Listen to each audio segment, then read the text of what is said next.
This week on Africa Weekly, we travel to Zimbabwe, where the ghosts of past massacres are surfacing for the country's new president. We go to Benin to meet the rangers specially trained to protect West Africa's biggest national park from poachers.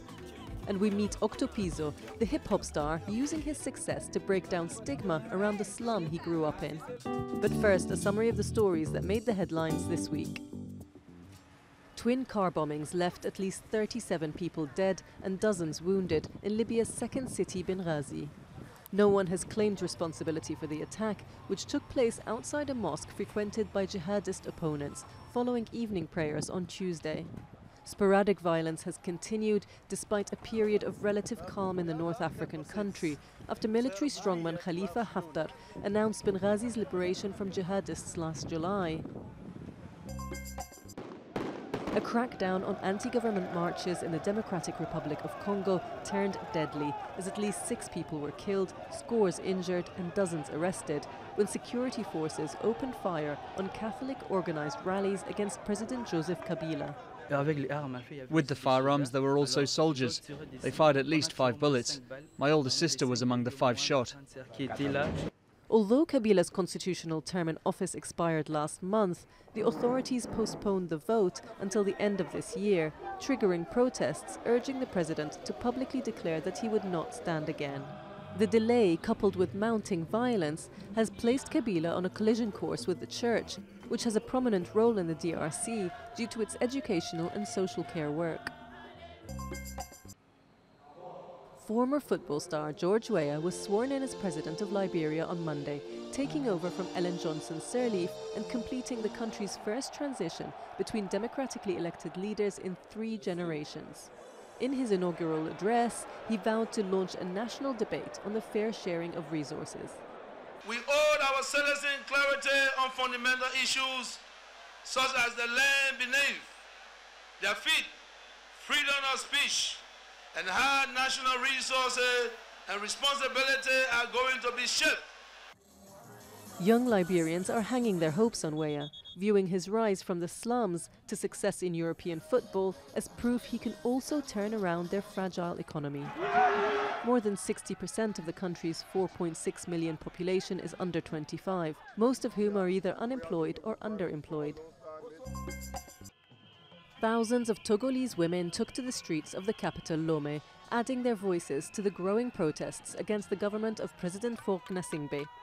Since September, a coalition of 14 political parties has held almost weekly marches, where thousands have called for Gnassingbé to step down and end the family dynasty, which has ruled Togo for more than 50 years.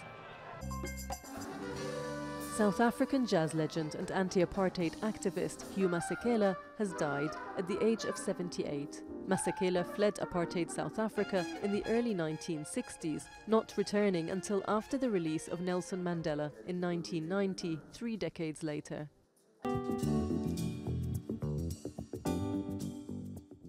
These are the ruins of a detention camp in Matabeleland in southwest Zimbabwe. Jokonia Moyo was held there in 1984 for attending meetings of ZAPU, a rival political party to Robert Mugabe's ZANU-PF. He was beaten and forced to abuse other prisoners. Many of our people died, our brothers, friends. Others are still alive, but they were injured and have scars on their bodies. Imagine being whipped with thorns that lodged in your body.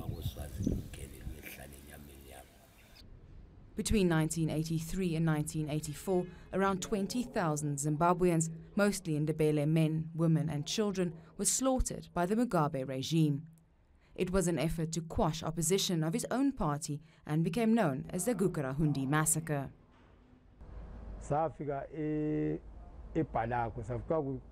When we got to Baragwe, we found people being buried in trenches. There were so many people who had been killed that wherever I stepped with my shoes, it was slippery because of the pools of blood. Mugabe's removal from power in November 2017 revived calls for justice and intensified allegations that current President Emmerson Mnangagwa played a key role in the bloodshed. At the time, he was the Minister of State Security, but the President's office declined to comment. Yet during a recent interview, he stepped back from accepting personal responsibility for the deaths, saying people should focus on the good of the past and leave the bad behind. We will never beg Mnangagwa to apologize or pay us, and we'll never tell him what to do, because he knows what he did during Gukurahundi. He was there. His hands are dripping with blood. At the end of 2017, the families of those who were killed demanded their loved ones be exhumed from mass graves and given proper burials. After decades demanding the truth be told about what Mugabe at the time called a moment of madness, the Gukurahundi survivors' fight for justice will continue.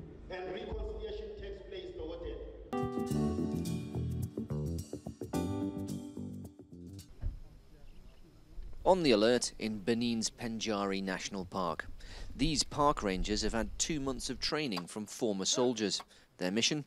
To protect the park and stop poaching.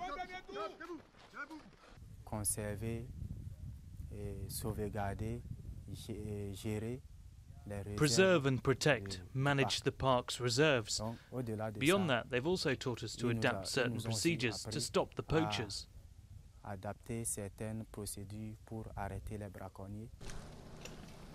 Buffalo, hippos and antelopes had little protection in the past and were hunted for meat.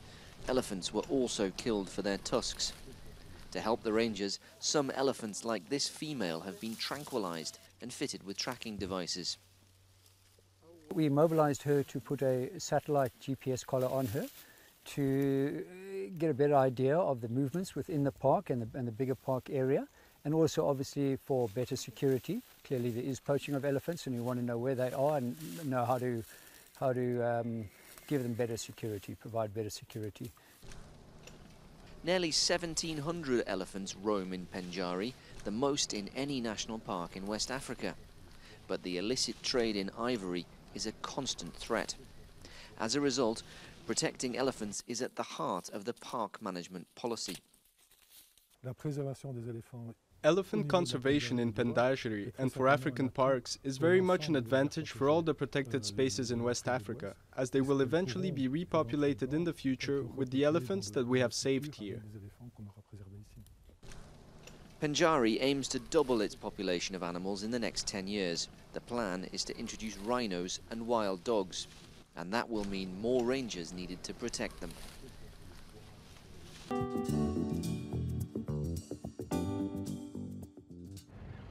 Kibera, one of Africa's largest slums and the place where Henry Ohanga grew up. Orphaned by the age of 15, he ended up joining a gang before turning his life around. Today he's known as Octopizo, the Octo, a reference to the only bus line that dares venture into this neighbourhood. And now he wants to help young people realise they too can make a name for themselves. I want to be like that face of possibility, because when you grow here, you're told you will never be anything. You're told this by your teacher in school, you're told this by your dad probably at home, and most of the time it start hitting you, and you realize, oh, I'll never be anything anyway. During the 2007 post-election violence, his anger spilled into his first recorded song, Voices of Kibera. It wasn't long before his songs became hits, and he was being featured on major advertising campaigns. Kibera, where most of his family and friends still live, remains close to his heart and features in every one of his hits. I feel like if I wasn't born here, I probably won't be a rapper. I would be something else. I probably won't have the same drive. You see, in Kibera, we know Octopizo, take this one. And in Kibera, his musical career is an inspiration. Former Bad Kid Daniel Owino, an Octopizo fan, now works as a motorbike taxi driver while pursuing his passion for hip-hop.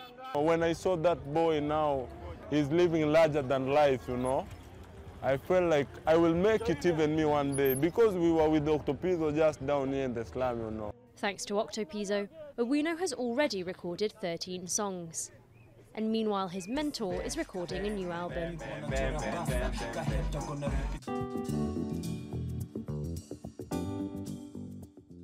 From handball world champion to Gabon coach, the former half-centre of the French Barjot Jackson Richardson is back on the bench as Gabon's coach for the African Cup of Nations in Libreville.